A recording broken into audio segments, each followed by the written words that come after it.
Fala galera, sossegado? Olha só, a aula já vai começar.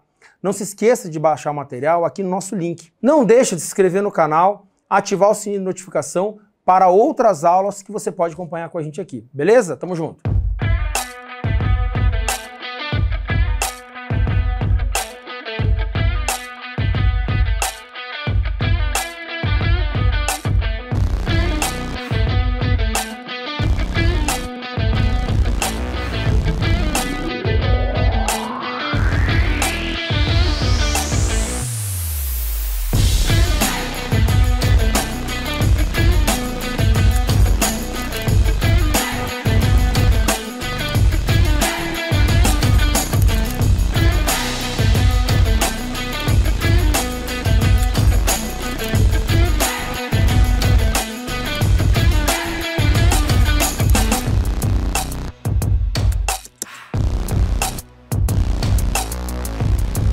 Fala galera, tudo bem? Quem está falando é o professor Anderson Fumaxi. É com muita alegria que compartilho esse momento com vocês de participar desse super projeto de contabilidade geral para as carreiras policiais.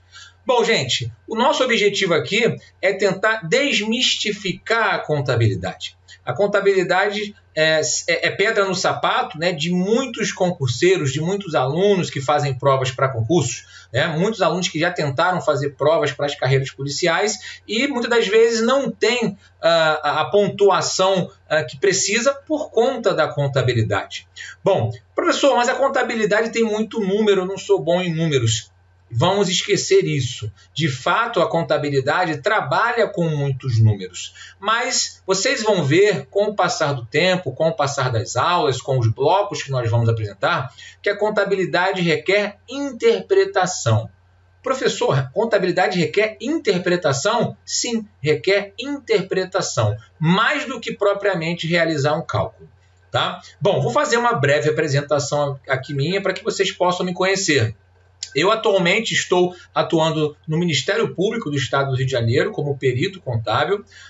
Sou professor do Conselho Regional de Contabilidade do Rio de Janeiro, que eu sou carioca. Né? Atualmente estou como coordenador de cursos de MBA de uma faculdade à distância.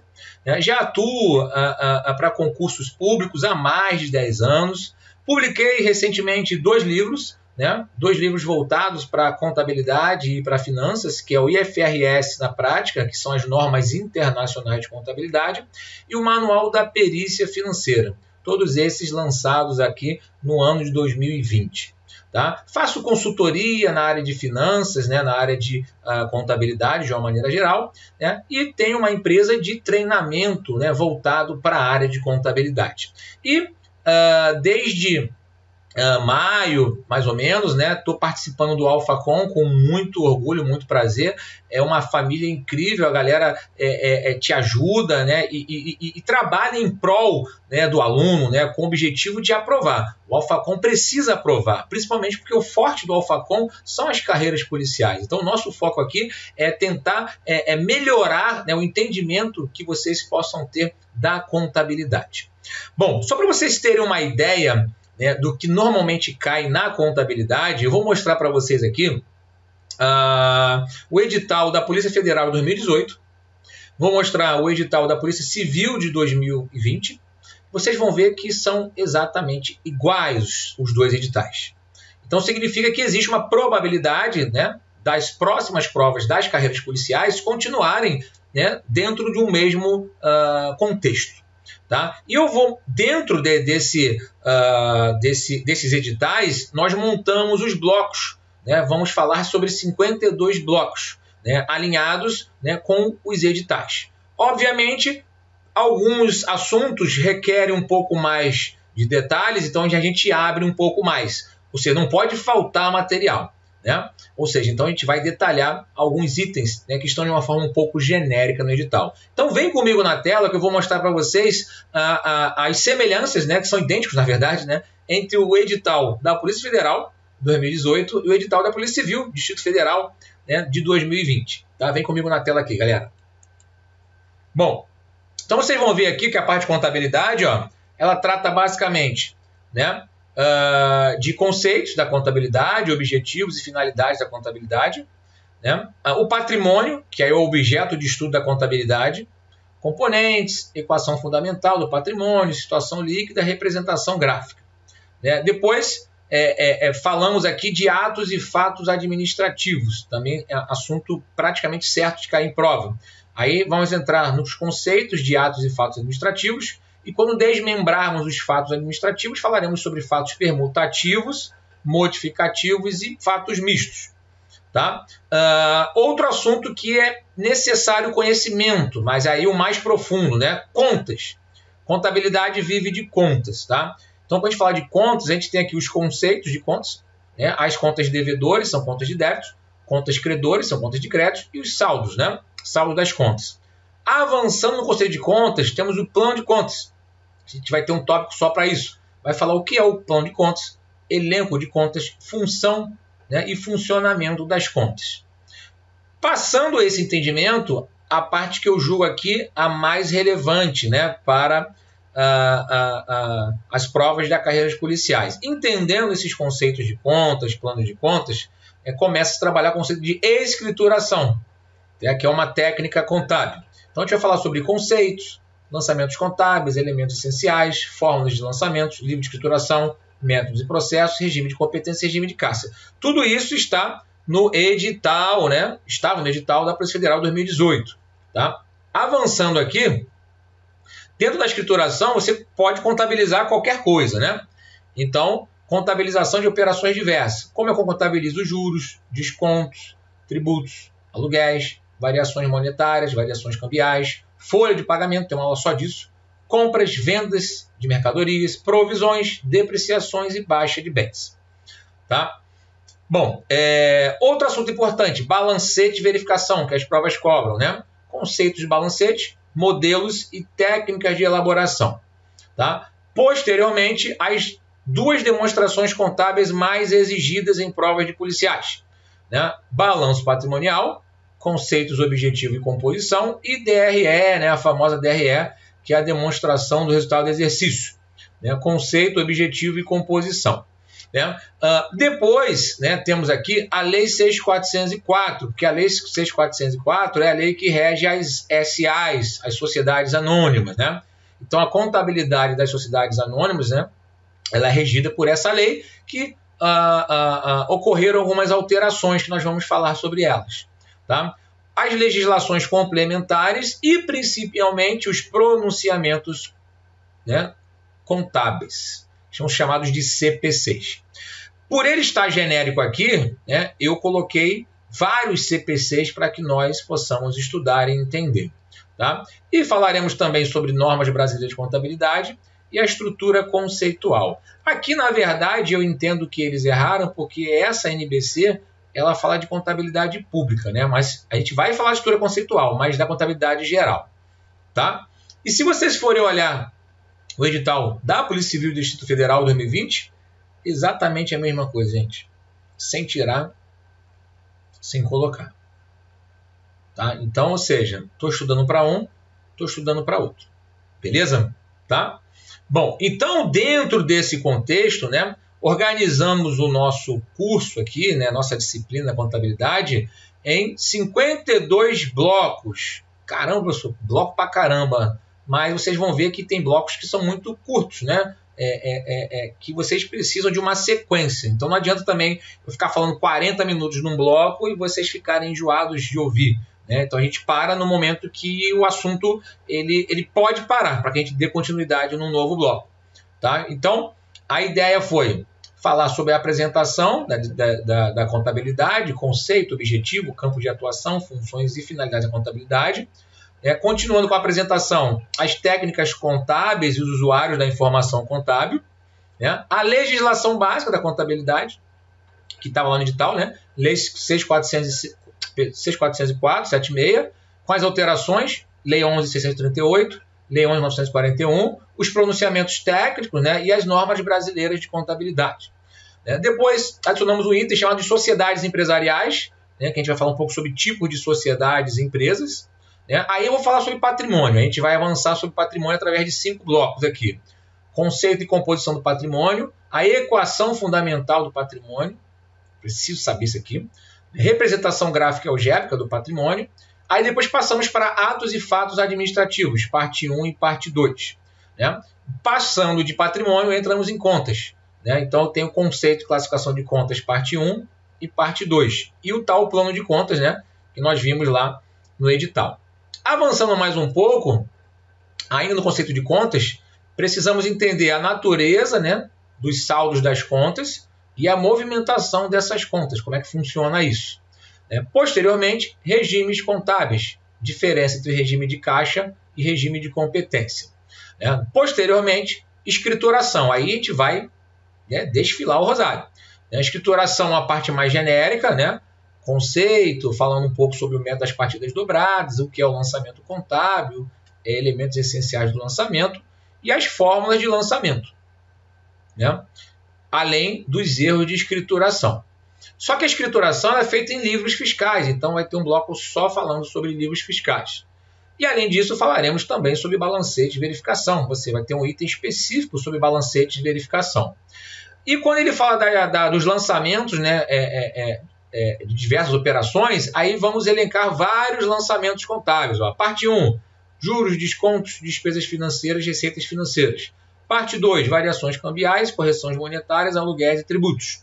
Parte 3, folha de pagamento. Parte 4, depreciação, amortização, exaustão, baixa de bens. Né? Depois, operações com mercadorias, essa parte um pouco mais ampla. Né? Então, eu divido as operações com mercadorias, compras parte 1 e compras parte 2. E as vendas em parte 1 e parte 2. Né? E depois eu tenho um tópico só de despesas antecipadas e receitas antecipadas, um assunto bobo que muita gente acaba errando em prova. Né? E a última parte da escrituração, falo sobre provisões e duplicatas descontáveis. Tá? Depois eu parto para a apresentação das demonstrações contábeis. Então repare que já tem um CPC 26 aqui, que é um pronunciamento contábil técnico específico, né, para esse tipo de assunto. Eu vou falar um pouquinho sobre as premissas básicas, né, informações essenciais e quais são as demonstrações obrigatórias. Só que para o nosso concurso, né, o nosso foco é balanço patrimonial e DRE. Né? Então, balanço patrimonial eu vou dividir em 3 partes, que são vários detalhes. Né? Dentro do balanço patrimonial tem vários itens que precisam também ser abordados individualmente. O estoque, por exemplo, faz parte do balanço patrimonial, né? E tem um CPC específico disso, que é o CPC 16. Tá? O ativo imobilizado, que é o CPC 27. Dentro do ativo imobilizado eu tenho um assunto que também é grande, que é a depreciação, então ele tem um bloco específico. Vai falar sobre definição de depreciação, características, tipos, valor residual, forma de cálculos e reparos. Depois eu falo sobre o CPC 01, que é a redução ao valor recuperável de ativos. Né? Embora não tenha caído nas últimas provas, eu entendo que é um assunto relevante. Tá? Aí eu começo a entrar em alguns pronunciamentos contábeis individuais, porque como o edital é genérico, a gente vai colocar aqui informações sobre diversos assuntos. CPC 01 fala de redução ao valor recuperável de ativos, CPC 04 de ativos intangíveis, CPC 06 arrendamento mercantil, CPC 28 propriedade para investimento, CPC 12 ajuste a valor presente, CPC 46 valor justo, CPC 25 fala de provisões, passivos e ativos contingentes. Todos esses itens, gente, pertencem ao balanço patrimonial. Tá? E depois partimos para a DRE. Divido também a DRE em parte 1, parte 2 e parte 3, para desmembrarmos, né, falarmos bastante sobre a DRE. E, por fim, falaremos sobre notas explicativas, né, que, embora não seja uma demonstração contábil, ela é um documento importante e obrigatório. E, por fim, eu falo sobre a estrutura conceitual, que é o CPC 00, que é o arcabouço conceitual para a contabilidade da maneira que ela é feita atualmente. Né? Então, eu vou dividir também em 3 partes aqui, porque a estrutura conceitual ela trata de diversos assuntos. Então, eu divido em 3 partes. A primeira parte fala do conceito, princípios contábeis, finalidades e características da informação contábil. Na segunda parte, eu falo dos elementos das demonstrações contábeis, de uma forma mais técnica. Né? E na última parte aqui, eu falo de que forma se mensura os elementos das demonstrações contábeis e reconhecimento e desreconhecimento, além do conceito de capital financeiro e capital físico. Então, dividimos os nossos blocos em 52 e entendemos aqui que tem assunto aqui para que vocês possam fazer uma super prova, tá? Bom, então, algumas dicas de estudo aqui são importantes, tá, gente? Sempre analise o edital com atenção, tá? Eu preciso entender qual é a banca que vai fazer, tá? Eu preciso entender qual é a parte da contabilidade que vai ser pedida. Normalmente é a contabilidade geral, tá? Porque a contabilidade, ela tem vários desdobramentos, tá, gente? Ela tem a contabilidade tributária, a contabilidade de custos, tá? A contabilidade pública e entre outros, tá? Então eu preciso entender aqui o que está pedindo de contabilidade. Então, normalmente se pede a contabilidade geral. A gente está se baseando justamente nos últimos concursos, né? Então, conheça o histórico da banca organizadora, de que forma ela trabalha, que tipo de questão ela gosta mais, né?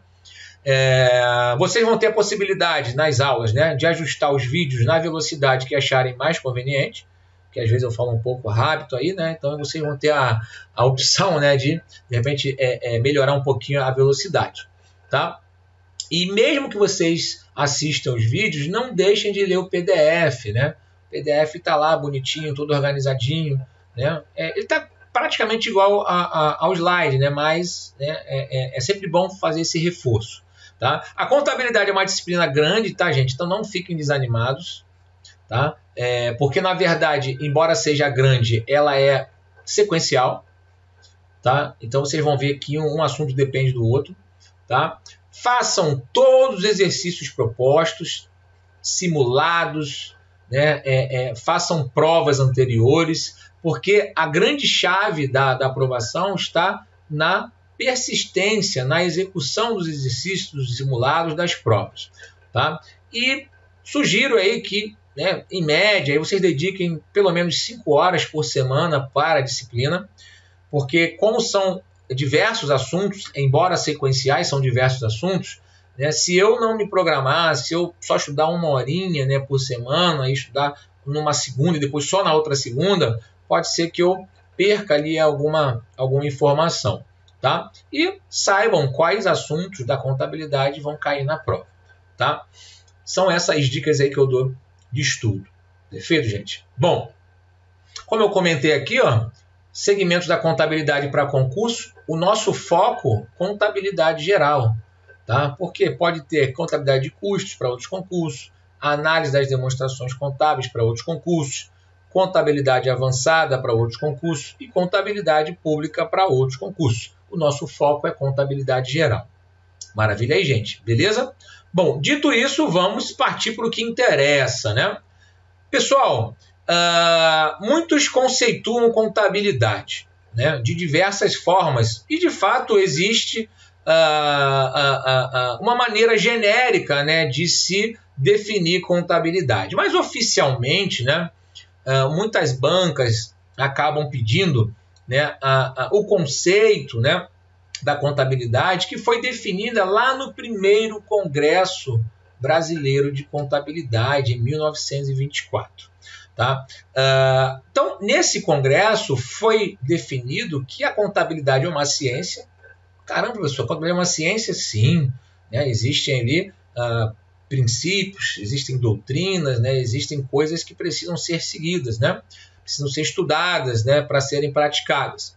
Né? Que estuda e pratica, ou seja, não é só teoria, a contabilidade ela é feita na prática, perfeito? Né? Então, ou seja, estuda e pratica as funções de orientação, a gente vai entender um pouco sobre isso, que a contabilidade te dá possibilidade de orientar, né, de direcionar, né, os administradores no processo de tomada de decisão. Né? A contabilidade tem funções de controlar. A gente vai falar um pouco sobre patrimônio, né? Então uma das funções da contabilidade é, de alguma forma, controlar o patrimônio. E também, obviamente, de registrar.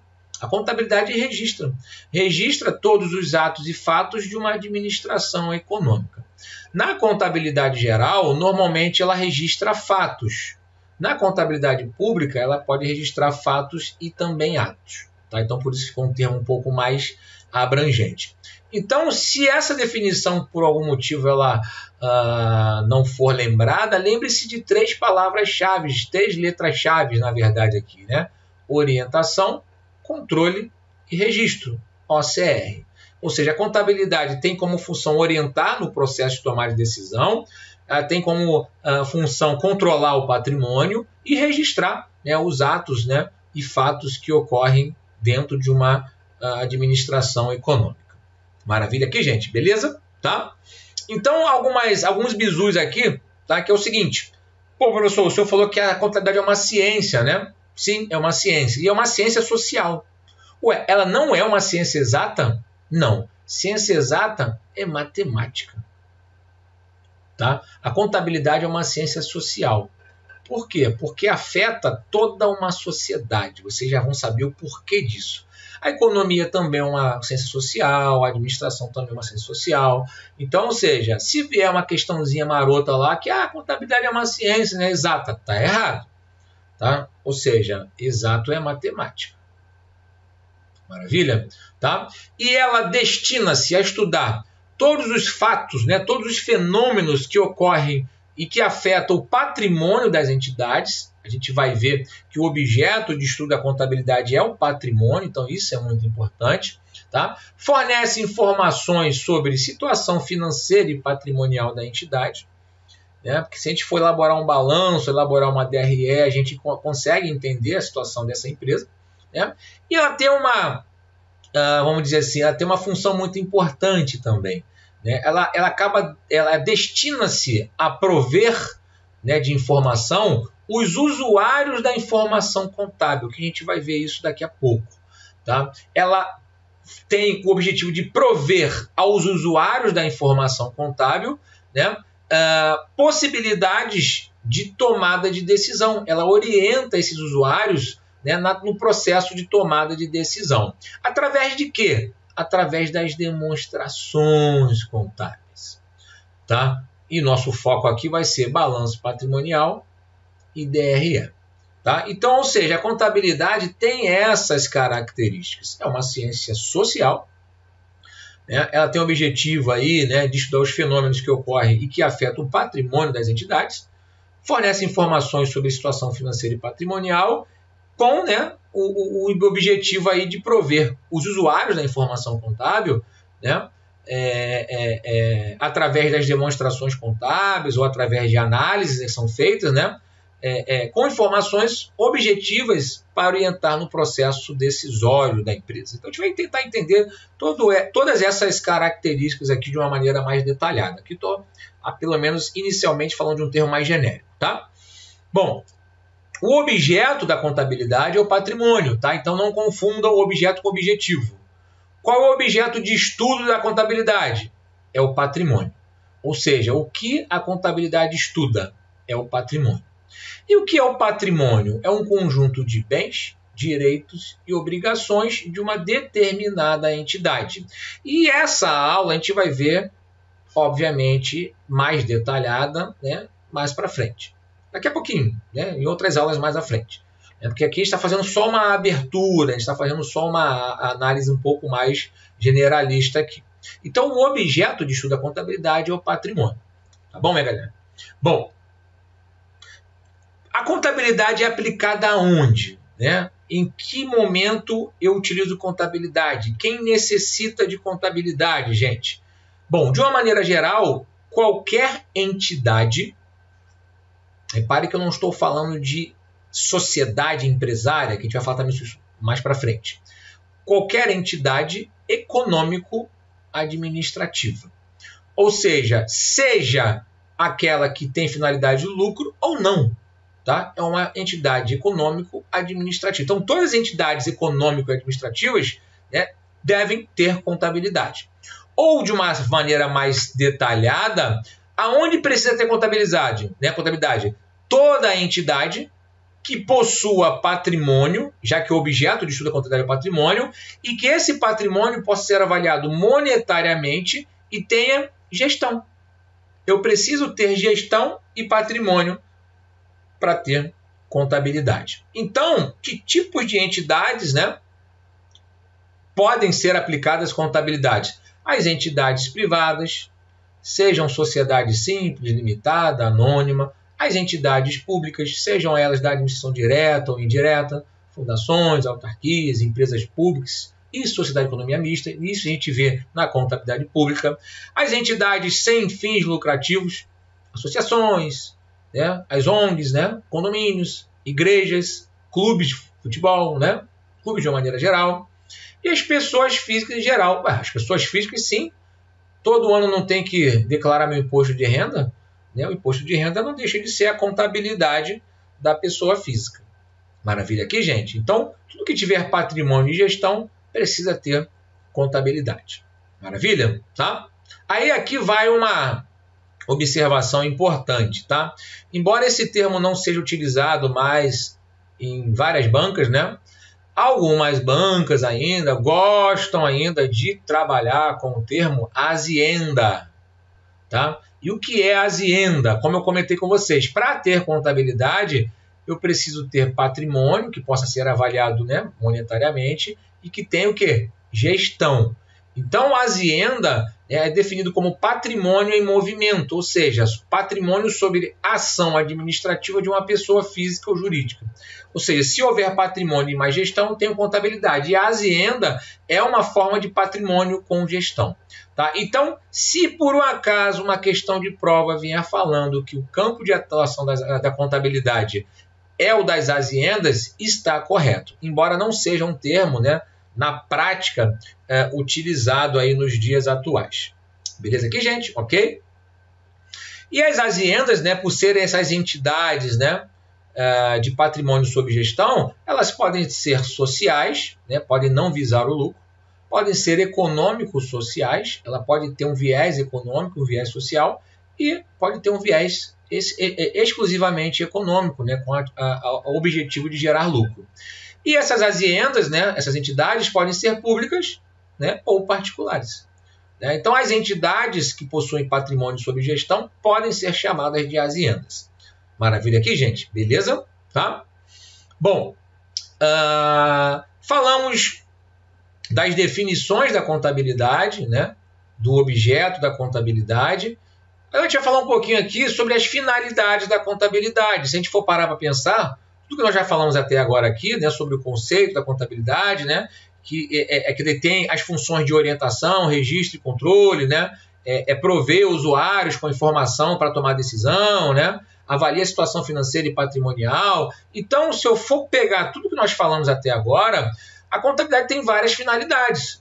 Controle do patrimônio administrado, né, já que o objeto de estudo da contabilidade é o patrimônio. Ela fornece informações sobre a composição do patrimônio e as variações que ocorrem no patrimônio.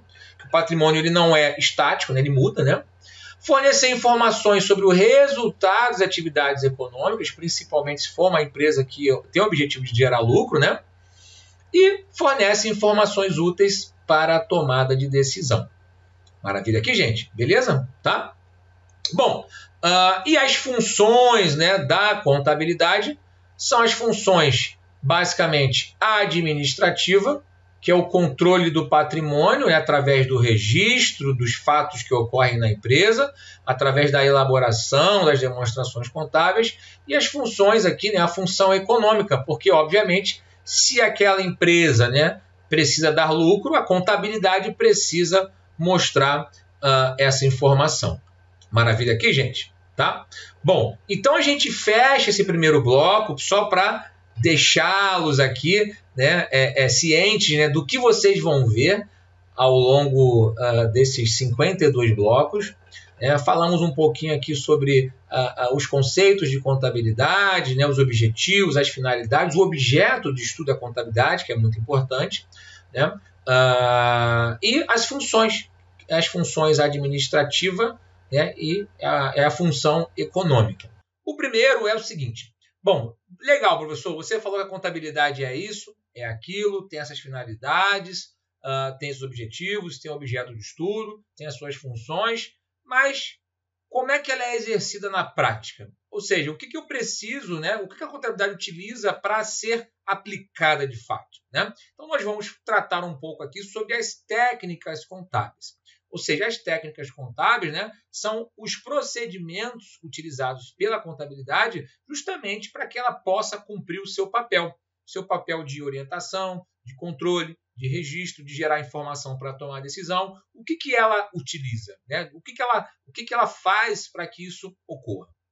E outro assunto nós comentamos também que a contabilidade ela provê informações aos usuários da informação contábil. Quem são os usuários da informação contábil? Será que é apenas o governo? Será que é apenas o banco? Ou seja, temos diversos usuários da informação contábil. Então, veremos isso aqui neste bloco, que é um pouco mais enxuto, né? Mas ele vai criar um vínculo, né, com o bloco anterior que nós falamos sobre a contabilidade de uma maneira geral. Maravilha? Então, vem comigo na tela para mostrar para vocês aqui, gente.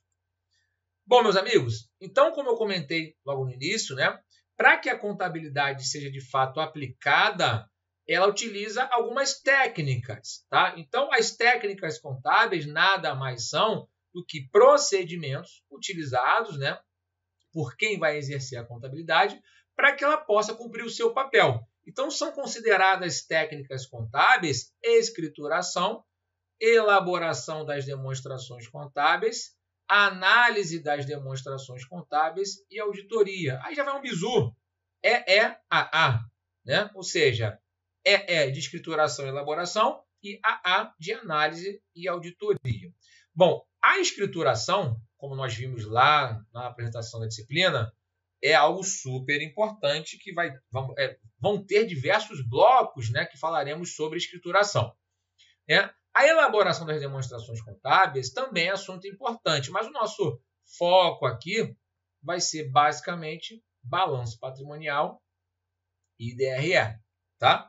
Já a análise das demonstrações contábeis é uma outra técnica que normalmente não cai em concursos da polícia, né, que eu vou explicar um pouquinho qual é o objetivo da análise das demonstrações contábeis.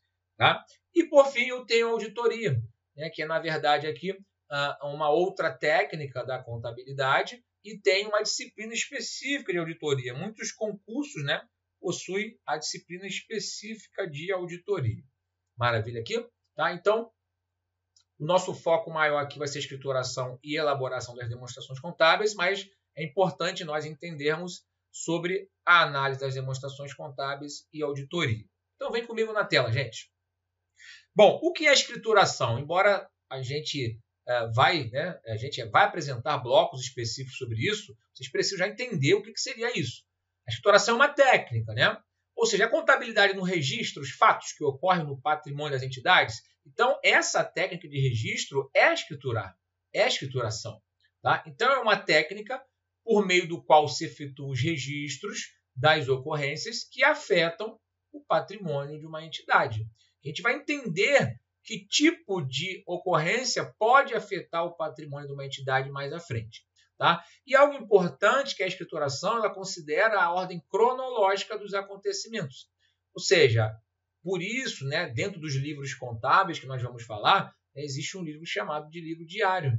É justamente para contabilizar dia a dia. Tá? A escrituração ela é realizada em livros próprios. Um deles é o livro diário, né? A gente vai falar sobre isso mais à frente. E a escrituração, por ela ser algo importante, fundamental para uma entidade, ela deve ter como base documentos verídicos. Né? Porque não faz sentido eu escriturar sem ter certeza do que eu estou fazendo. Porque essa informação vai ser gerada para diversas pessoas. Né? Se eu não tiver um documento verídico, eu preciso pelo menos ter um elemento que comprove ou evidencie tal fato contábil.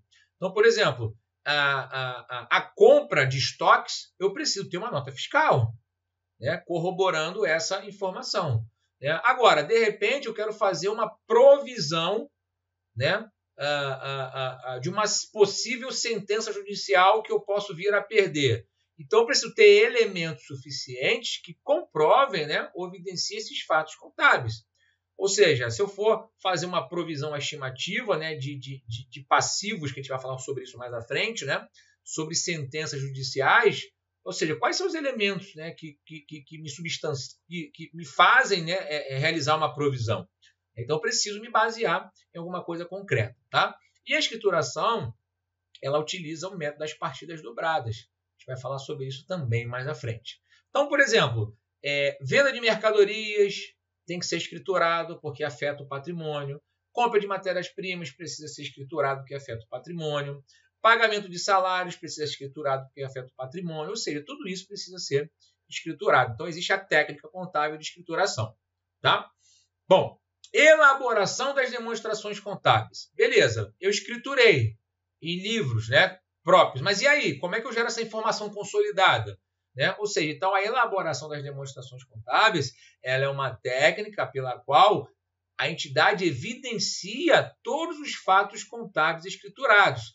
Porque não faz sentido a empresa evidenciar, demonstrar todos os fatos individualmente que ocorreram. Ela consolida isso.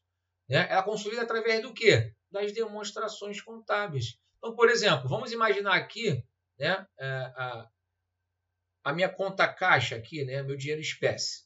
Cara, hora entra dinheiro, hora sai. Eu preciso informar tudo isso, né? Vamos imaginar que eu tenha 300 movimentações no mês da conta caixa. Eu preciso mostrar as 300? Talvez não precise, né? O que importa é o quê? É o saldo. E esse saldo estará numa demonstração contábil. Tá? Isso é o que importa. E as demonstrações contábeis, embora tenham várias demonstrações contábeis, né?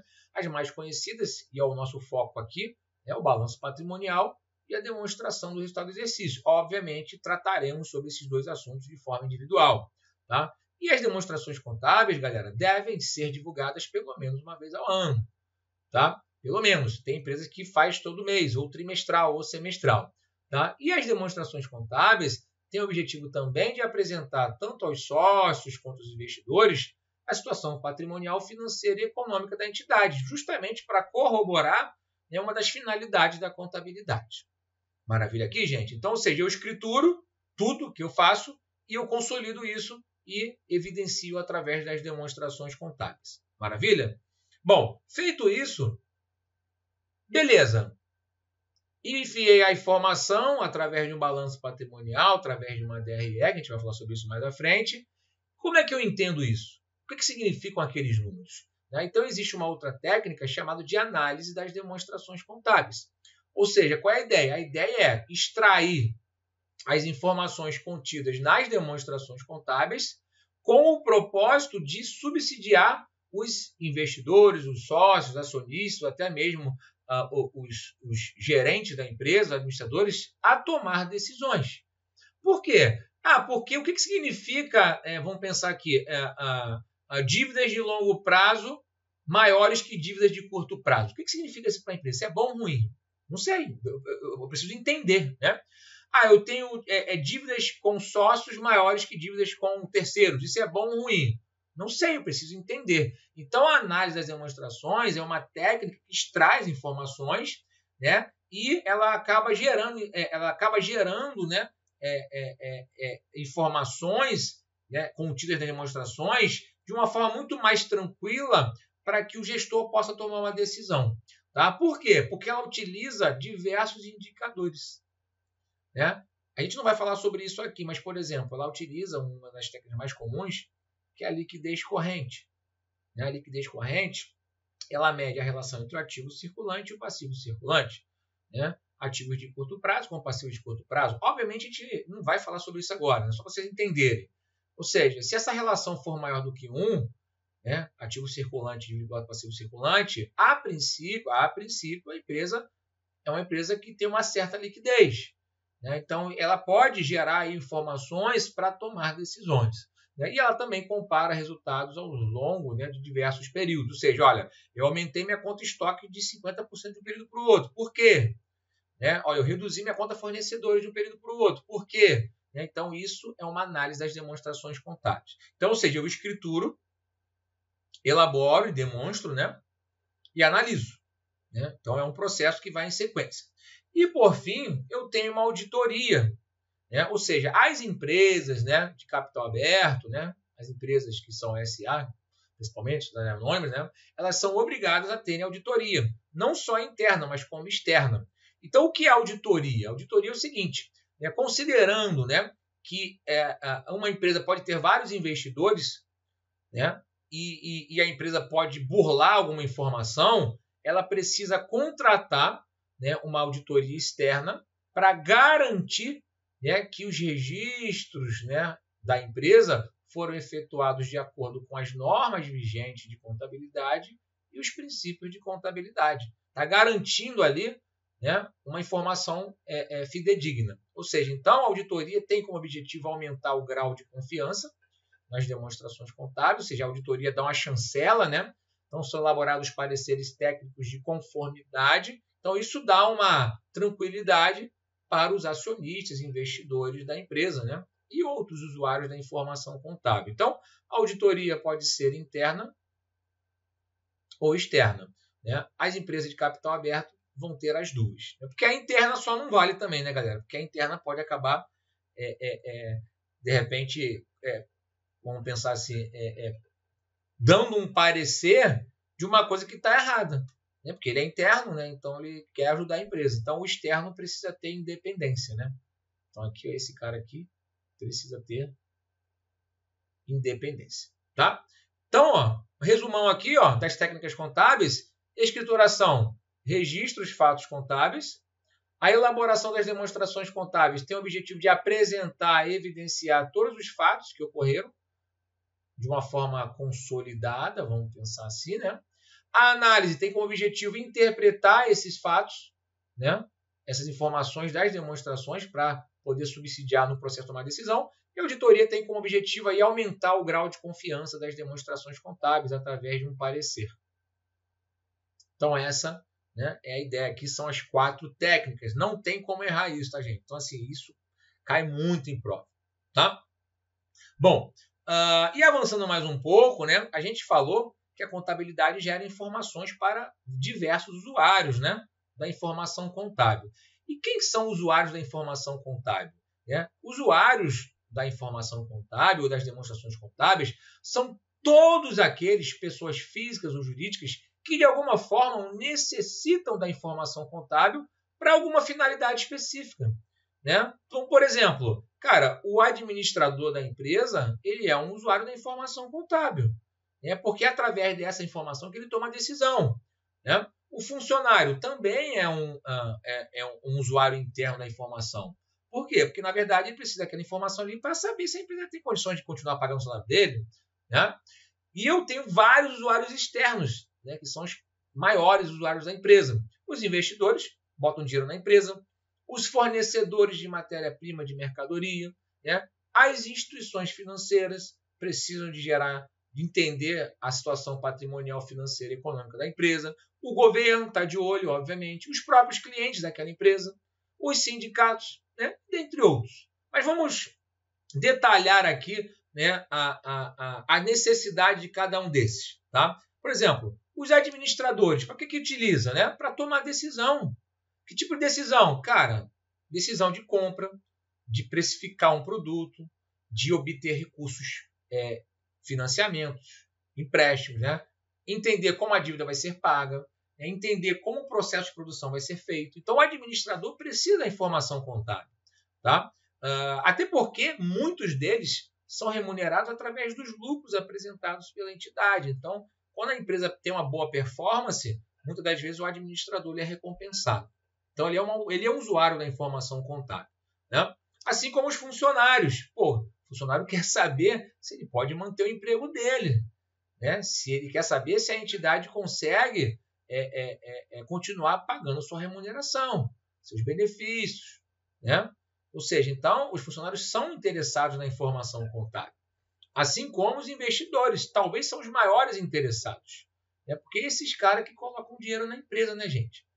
Né? Ou seja, principalmente em empresas de capital aberto, né, que negociam ações em bolsa, os investidores querem saber a situação da empresa, para entender se aquela empresa continua com a capacidade de gerar lucros. Né? Ou seja, porque aí ele vai decidir se ele vai continuar com o investimento, se não vai, se vai aumentar, se vai diminuir, se vai retirar. Então, ele é interessado na informação contábil, obviamente. Né? E os fornecedores? Quem fornece matéria-prima, quem fornece produto, quem fornece mercadoria para a empresa? É o fornecedor. Quando eu não compro à vista, eu compro a prazo. Então, quando eu compro a prazo, eu devo ao fornecedor.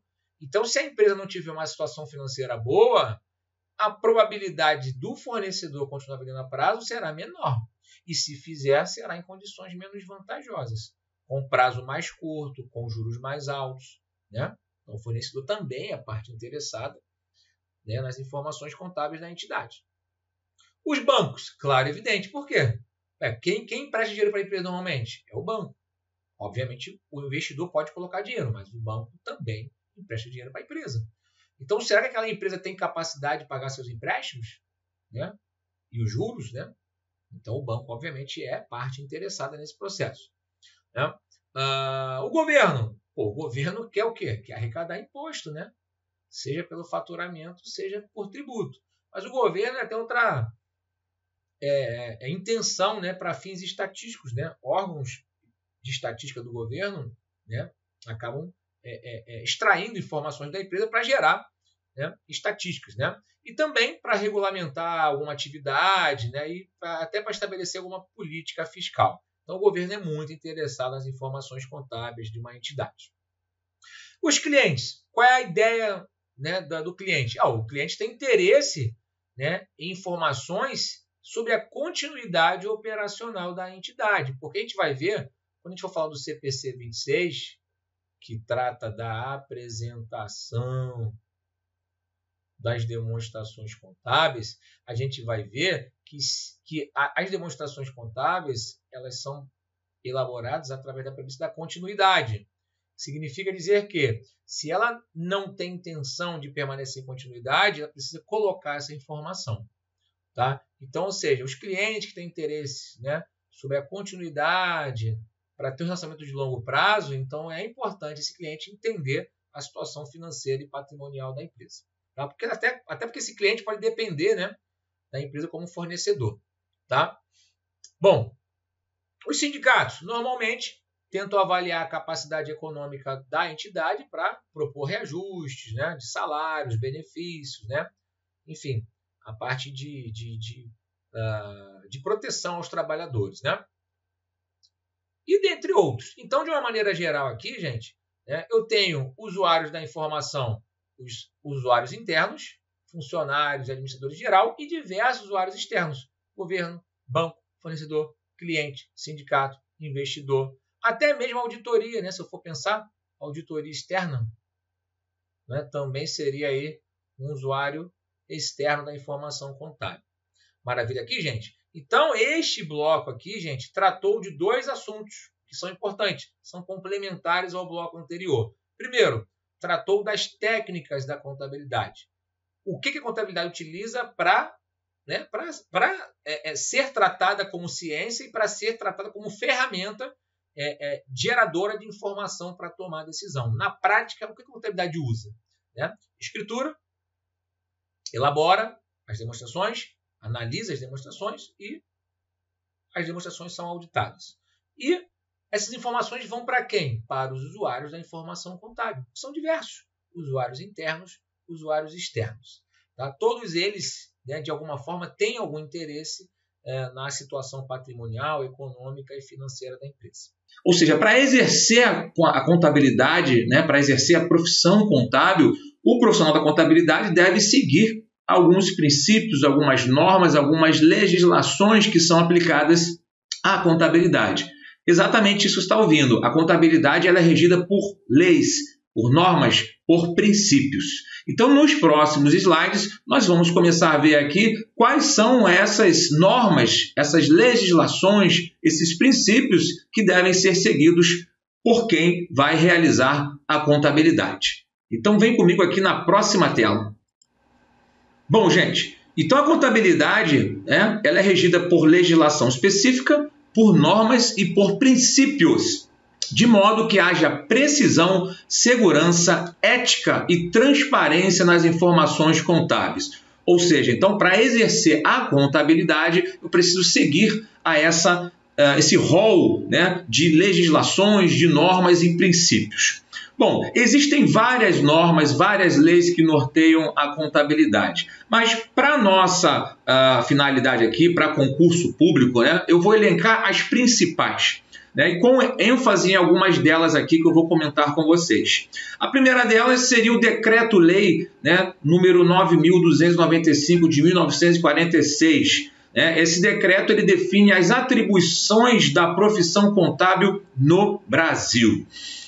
Não menos importante, a Lei 6.404 de 1976 dispõe sobre as sociedades por ações, é a famosa Lei das SAs. A partir dessa legislação, a contabilidade passou a ser mais evoluída, passei a ter mais complexidades, gerando mais tipos de informações. Entretanto, como é uma lei, né, de 76, ela precisou passar por algumas atualizações. E principalmente pelo fato do Brasil praticar uma contabilidade que é a mesma praticada lá fora. Ou seja, o Brasil pratica as normas internacionais de contabilidade. Então, as primeiras leis, né, as primeiras legislações que passaram a fazer essa conversão das normas brasileiras para as normas internacionais de contabilidade foram as leis 11.638 de 2007 e 11.941 de 2009. Nesse contexto aqui, essas duas leis alteraram e revogaram dispositivos da Lei 6.404. Bom, aí aqui já vai uma menção importante, que é o seguinte, gente. A Lei 6.404, ela não foi revogada. Maravilha? Tá? O que foi revogado foram alguns dispositivos, alguns artigos dessa legislação. Tá? Então, ou seja, se a banca vier dizendo que a Lei 6.404 de 76 foi revogada, isso não é verdade. Ou seja, alguns dispositivos, alguns artigos dessa lei foram revogados para atender às normas internacionais de contabilidade. É bom que se fique muito claro em relação a isso. Bom, como os impactos contábeis acabam impactando a legislação tributária, houve a necessidade também de publicar a Lei 12.973 de 2014, que altera aí a legislação tributária federal. A gente vai falar um pouco sobre ela mais à frente. Bom, além disso, passaram a vigorar aqui no Brasil os chamados pronunciamentos técnicos. Então aqui eu peço que vocês deem muita importância. A maioria das questões de prova abordam os pronunciamentos técnicos. Os pronunciamentos técnicos, chamados também de CPCs, que a gente vai falar sobre isso, são traduções das normas internacionais de contabilidade para a contabilidade brasileira. Mas elas não têm força de lei. Ou seja, então esses pronunciamentos técnicos, né, passam a valer como lei a partir das normas brasileiras de contabilidade, que são chamadas de NB6. Maravilha, gente? Então esse é o primeiro conjunto aí de normas e leis que são importantes para que você que está estudando contabilidade entenda, se atualize e se aprofunde.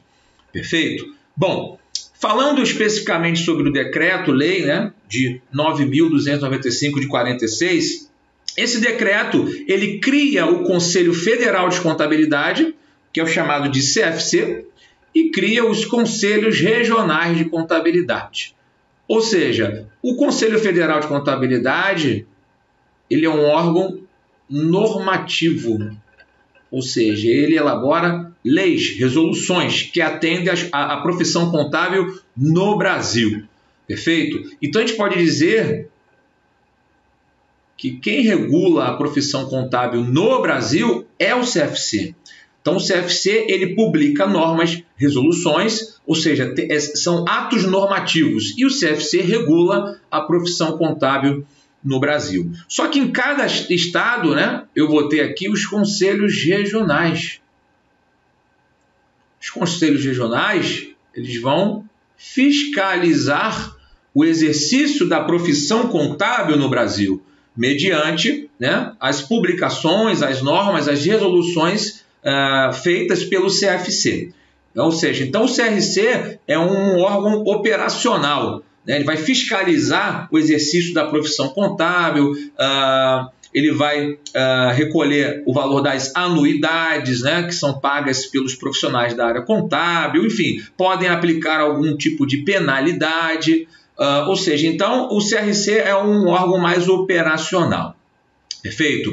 Bom, e dentro desse decreto ainda, esse decreto coloca o seguinte, olha só, os profissionais, né, da contabilidade somente podem exercer a profissão após regular conclusão do curso de bacharelado em ciências contábeis. Ou seja, então, na verdade, precisa ter nível superior. Mas, além disso, eu preciso ter aprovação em exame de suficiência. Ou seja, 2 vezes por ano, né, os profissionais, os estudantes de contabilidade que pretendem se tornar profissionais de contabilidade fazem uma prova, né, parecida com a OAB para obter a possibilidade de exercer a profissão. A partir daí, ele consegue ter o registro no conselho. Né? Agora, os técnicos em contabilidade, aqueles que têm o 2º grau, né, de contabilidade, ou tinham o 2º grau, né, que já eram registrados, né, até 1º/6/2015, né, eles têm direito assegurado ao direito, né, de exercício da profissão. Ou seja, então, a partir de 1º de julho, por exemplo, de 2015, somente quem tem o nível superior completo. Quem tinha o técnico, né, quem finalizou o técnico até 1º de junho de 2015, também pode exercer a profissão contábil. Embora existam algumas prerrogativas que são somente de profissional de nível superior. Por exemplo, perícia. A perícia só pode ser feita por profissionais de nível superior. Perfeito? O decreto também ele fala do pagamento das anuidades, que são devidas, né? Ou seja, os profissionais registrados nos conselhos devem pagar anuidades, então todo ano existe um valor, né, a ser pago. E nesse decreto também existem as atribuições profissionais do contador, do técnico em contabilidade, né, que baseia-se basicamente na organização e execução de serviços de contabilidade, de uma maneira geral, escrituração, né, dos fatos contábeis, evidenciação, elaboração das demonstrações contábeis e perícia. Só que a perícia aqui, na verdade, ela é restrita ao profissional com nível superior. Maravilha? E, obviamente, aqui eu também tenho as penalidades que podem ser aplicadas aos profissionais por estarem infringindo alguma norma. Esse é o decreto 9.295 de 46.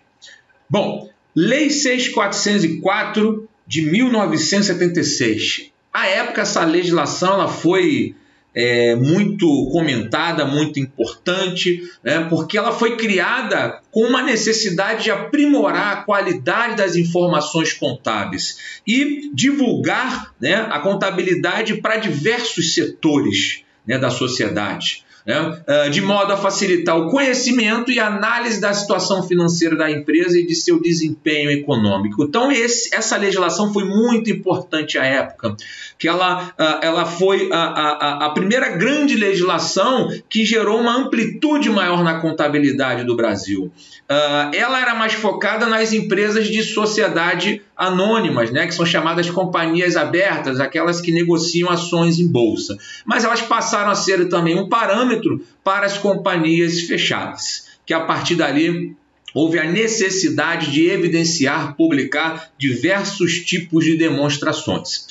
E nessa legislação, no artigo 4, está dizendo aqui que a companhia ela é aberta ou fechada, né, conforme os valores mobiliários de sua emissão estejam ou não admitidos à negociação no mercado de valores mobiliários. Ou seja, se uma companhia ela é aberta, ela tem aí as suas ações, né, negociadas em bolsa de valores. Se ela é fechada, ela não tem. Ela tem alguns sócios, ela tem cotas de capital. Maravilha aqui, gente? Tá? Ou seja, então, temos aí a questão da sociedade anônima, e uma sociedade anônima normalmente também pode ser dividida em aberta ou fechada, né? Ou seja, a sociedade anônima que pode ser fechada, ela tem só poucos acionistas, são os acionistas majoritários. E eu tenho as empresas também de capital fechado, na maioria das vezes, que são as empresas limitadas, né? As empresas limitadas, né, são empresas que não negociam ações, não possuem ações, né? Mas eu posso ter uma sociedade anônima de capital fechado, isso não impede. Tá? Ou seja, vai depender se ela negocia ou não suas ações em bolsa de valores. Bom, o artigo 175, né, que é também muito importante dessa legislação, que as bancas gostam de trabalhar com esses artigos, que ela fala o seguinte, ó, o exercício social da empresa terá duração de 1 ano. E a data de término será fixada no estatuto. Porque as empresas de capital aberto, elas possuem estatuto que definem algumas coisas. Uma delas é o exercício social. Reparem que ele não está falando aqui que o exercício social precisa ser necessariamente de 1º de janeiro a 31 de dezembro. Está falando que é 1 ano. Eu posso começar em março e terminar no final de fevereiro do outro ano. Não é problema nenhum aqui. Contanto que seja definido em estatuto, não há problema nenhum do exercício social ser diferente do ano civil. Tá? Aí tem uma informação importante. Na Constituição da companhia e nos casos de alteração estatutária, o exercício social poderá ter duração diversa. Então, ou seja, imaginando aqui que uma empresa tenha constituído, né, se constituído no dia 1º de abril, né, ela pode ter o seu exercício social nesse ano de 1º de abril a 31 de dezembro. Então, nesse período específico, ela tem menos do que 1 ano. Por quê? Porque ela foi constituída após o dia 1º de janeiro. Então, nesses casos específicos, o exercício social pode ter menos do que 1 ano. Ou por conta de alguma alteração dentro do estatuto. E outra coisa importante é que, normalmente, as empresas acabam coincidindo o exercício social com o ano civil. Né? O ano civil estatuído pela Lei 810 de 1949, que diz que, para fins tributários, né, o ano civil ele é de 1º de janeiro a 31 de dezembro. Para facilitar as questões tributárias. Então, algumas empresas acabam coincidindo o seu exercício social com o ano civil, mas isso não é obrigatório. Então, se a banca vier falando, olha, por obrigação, o exercício social tem que ser 1º de janeiro a 31 de dezembro, está errado. Maravilha aqui, gente? Isso é muito importante ressaltar. Bom, um outro artigo importantíssimo da Lei 6.404 é o artigo 176, que diz o seguinte, ó, ao final de cada exercício social, a diretoria fará elaborar com base na escrituração mercantil da companhia as seguintes demonstrações financeiras que deverão exprimir com clareza a situação do patrimônio da companhia e as mutações ocorridas no exercício. Balanço patrimonial.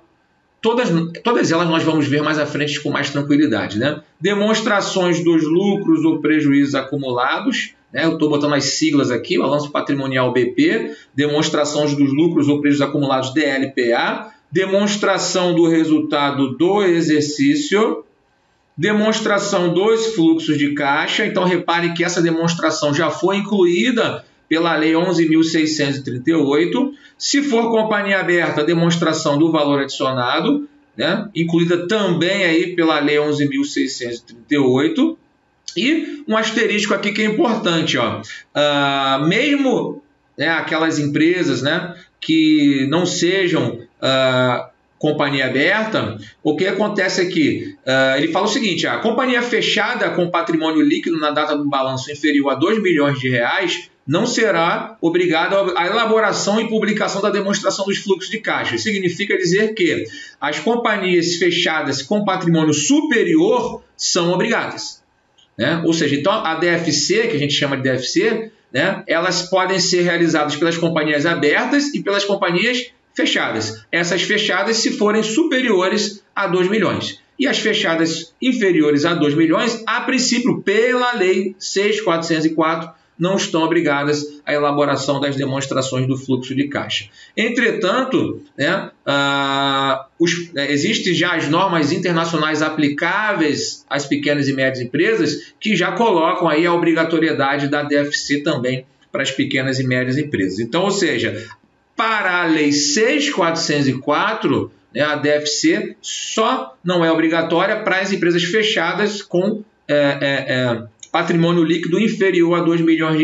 Mas a gente vai ver isso em outras normas específicas, né, que essa obrigatoriedade ela já caiu, né, pelo menos em relação às pequenas e médias empresas. Então, as bancas gostam muito de trabalhar com esses conflitos, né, de legislações, de normas que existem. Então, de acordo com a 6.404, a DFC não seria obrigatória para empresas fechadas com patrimônio líquido inferior a R$2 milhões.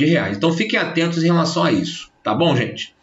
Bom, de acordo com o artigo 177, a gente vai falar sobre a escrituração, que é uma técnica contábil, né, em aula específica. A escrituração da companhia será mantida em registros permanentes, ou seja, a empresa precisa registrar, né, e evidenciar isso de forma permanente, com obediência aos preceitos da legislação comercial e desta lei e aos princípios da contabilidade geralmente aceitos, devendo observar métodos ou critérios contábeis uniformes durante o tempo, porque se eu preciso comparar, eu preciso criar, né, procedimentos uniformes, e registrar as mutações, ou seja, mutações significam variações, segundo o regime de competência. A gente vai ver em aula específica os princípios contábeis. O regime da competência é um princípio da contabilidade. Para antecipar aqui, eu passo a dizer a vocês aqui, o regime da competência, que ele fala o seguinte: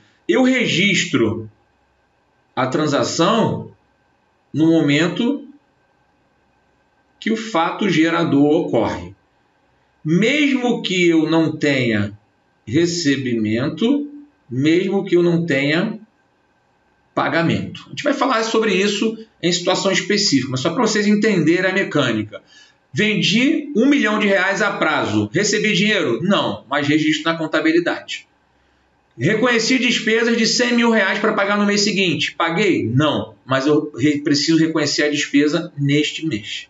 Ou seja, então o fato gerador ocorre e eu preciso reconhecer. Então esse é o regime de competência. Maravilha aqui, gente? Então fiquem atentos em relação a isso, que a gente vai falar bastante sobre o regime de competência ao longo das nossas aulas. Bom, e as leis 11.638 de 2007 e 11.941 de 2009, como eu comentei com vocês, elas foram as legislações que revogaram alguns artigos e dispositivos da Lei 6.404. Mas qual foi o objetivo dessa alteração ou dessa revogação? Adequar as normas brasileiras às melhores práticas internacionais. Ou seja, a contabilidade passou por muitas alterações. Ou seja, o que se aplica na contabilidade no mundo deve ser de forma uniforme. Então, o Brasil passou a se adequar às melhores práticas de contabilidade internacional. Então, para isso, precisou ajustar, alterar diversos dispositivos da sua legislação. Né? E com isso, né, visa atender à necessidade de maior transparência e qualidade das informações contábeis. Porque se eu tenho um padrão, se eu tenho uma coisa uniforme, fica mais claro, fica mais transparente. Né? Obviamente, essa convergência das normas internacionais de contabilidade precisou levar em conta, né, a realidade econômica do Brasil, né? Ou seja, porque a gente faz uma adaptação do que é feito lá fora, mas com as nossas particularidades, né? Ou seja, então, na verdade, a ideia é converter, né, ou fazer uma conversão das normas que são aplicadas lá fora para a nossa realidade brasileira. Maravilha, gente? Então, no Brasil, né, essa convergência para as normas internacionais de contabilidade teve como marco legal a promulgação das referidas legislações, ou seja, a 11.638 e a 11.941, que determinaram de forma explícita a adoção dos padrões internacionais de contabilidade no arcabouço normativo brasileiro. Então, a partir dessas legislações, o Brasil passou a praticar a contabilidade internacional na sua plenitude. Maravilha, gente? Avançando mais um pouco aqui, só para vocês terem uma ideia, embora a gente vá comentar sobre isso especificamente em aulas detalhadas, né? Entre as principais alterações promovidas, né, por essas legislações, né, que trouxeram impacto nos procedimentos e nas práticas contábeis, a gente pode citar, né, por exemplo, quando a gente for falar de ativo, né, e passivo, nós vamos falar já do que se usa atualmente na contabilidade internacional. Ou seja, então essa legislação ela trouxe uma alteração do ativo e passivo. Os ativos são classificados em circulante e não circulante. Não há mais a nomenclatura de ativo permanente. Então deixa eu circular aqui, o ativo circulante e não circulante. Não há mais essa nomenclatura de ativo permanente. Então tudo que nós formos falar a partir de agora já está atualizado, já está ajustado.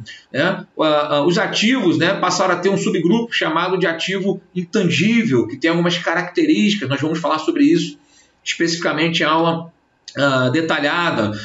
A partir dessas legislações passou a ser proibida, né, a reavaliação espontânea dos ativos. Ou seja, os ativos eram reavaliados de forma espontânea, agora tem critérios específicos para reavaliar os ativos, para alterar o valor de alguns ativos. Em aula específica também vamos falar que existem agora possibilidades de fazer testes de recuperabilidade dos seus ativos. Ou seja, então a legislação trouxe essa norma internacional que não existia no Brasil. Ao final de cada exercício, a entidade pode fazer teste de recuperabilidade dos seus ativos, chamado teste de impairment. Então fiquem tranquilos que nós vamos falar sobre isso em aulas específicas. Né? As legislações, né, trouxeram a possibilidade de registro em contas de ativos e passivos relativos a contratos de arrendamento.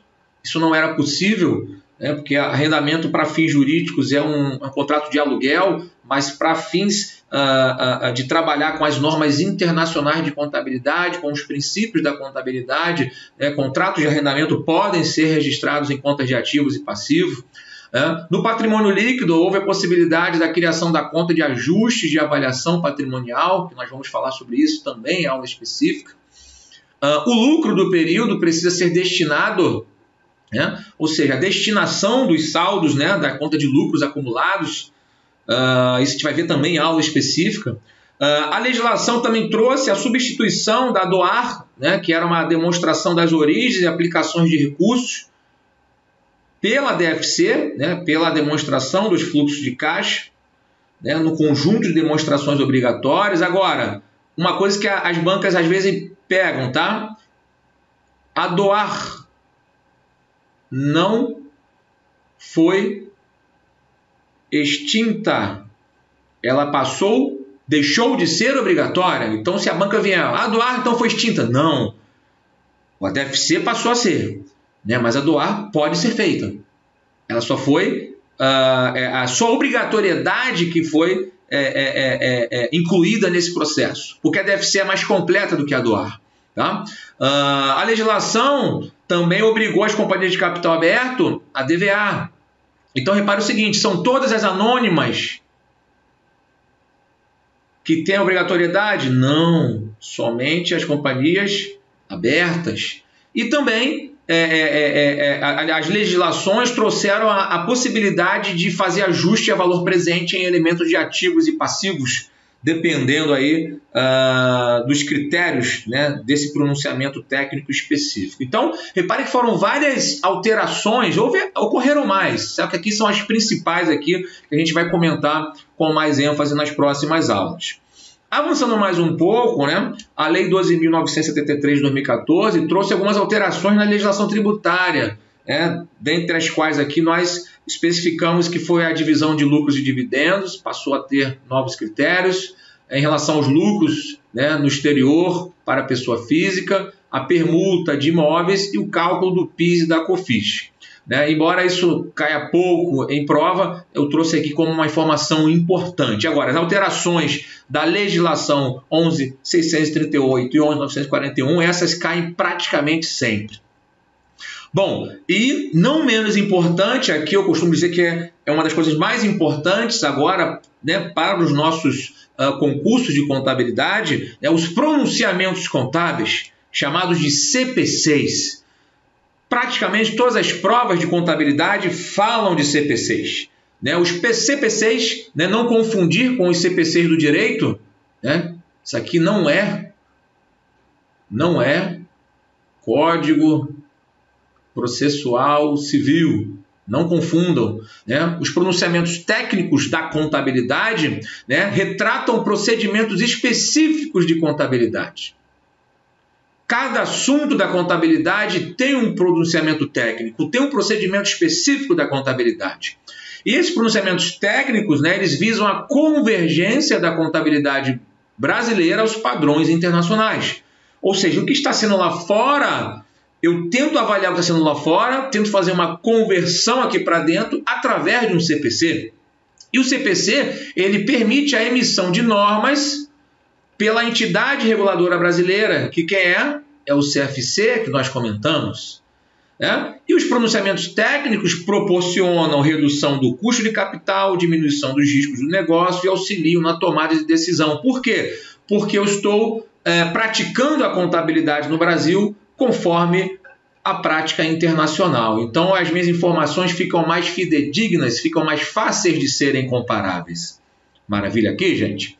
E ainda avançando aqui em relação aos pronunciamentos técnicos, que é muito importante falar sobre isso, né? Então, na prática, esses CPCs são traduções das normas internacionais de contabilidade. Né? A gente tem como normas internacionais de contabilidade as IAS e as IFRS. As IAS são normas mais antigas, né? As primeiras normas internacionais de contabilidade, que estão sofrendo aí alterações, né? E as novas normas, né, ou as alterações das IAS são chamadas de IFRS. Então, os CPCs são traduções dessas normas para a realidade brasileira. Então, na prática, cada pronunciamento contábil, né, equivale a uma norma internacional de contabilidade. Então, por exemplo, quando nós formos falar do CPC 01, do pronunciamento contábil 01, que trata de valor recuperável de ativos, né, esse CPC1 ele equivale a IAS 36, ou seja, a norma vigente internacional IAS 36. Atualmente, a gente tem cerca de 50 pronunciamentos contábeis. Né?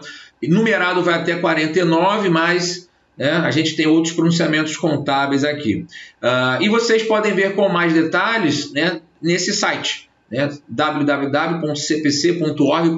Então, ali tem a listagem de todos os CPCs, inclusive, né, o CPC aplicado à pequena e média empresa, que também vai ser objeto aí, de nossa análise em algum momento. Maravilha aqui, gente? Bom, fechando essa parte, agora eu tenho aqui as normas brasileiras de contabilidade. Nós comentamos com vocês aqui agora há pouco que os CPCs eles permitem a emissão de normas, né, pelo Conselho Federal de Contabilidade. Por quê? Quem tem força de lei, né, é a norma. Então, quem emite a norma é o CFC. Maravilha, gente? Então, normalmente, os CPCs viram normas brasileiras de contabilidade, porque as normas, essas sim, têm forças de lei. Então, se você olhar as normas brasileiras de contabilidade, elas são praticamente iguais aos CPCs. Só que o CPC é um pronunciamento técnico e a norma brasileira de contabilidade é a própria legislação, tem força de lei.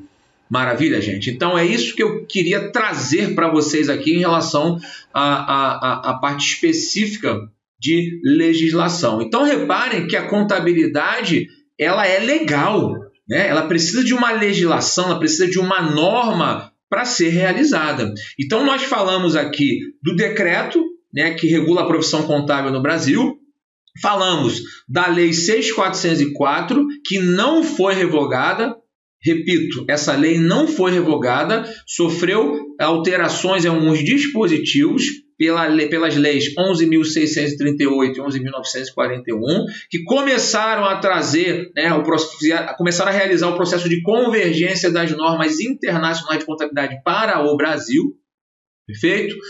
Também temos aí os CPCs, que são os pronunciamentos contábeis, que são as traduções das normas internacionais para a realidade brasileira e permitindo dessa forma a publicação das leis, né, que são as normas brasileiras de contabilidade aplicadas pelo CFC. Maravilha aqui, gente? Então a gente finaliza essa parte de legislação, que ela é muito importante, porque a gente vai falar muito sobre CPC, CPC. Então isso vai ficar muito frequente em nossas aulas e quando falarmos de CPC, vocês já vão entender que é um pronunciamento técnico. Maravilha aqui, gente? Então a gente finaliza essa aula, né, e voltamos aí numa próxima aula. Fala, galera! E aí? Gostaram da aula? Então não deixa de comentar, porque o Alphacom quer saber a sua opinião. E detalhe, nós deixamos um material gratuito na descrição desse vídeo. É só clicar e baixar ele. Inscreva-se no canal para continuar recebendo nossas aulas grátis e estudar com quem mais aprova no Brasil. Valeu? Tamo junto!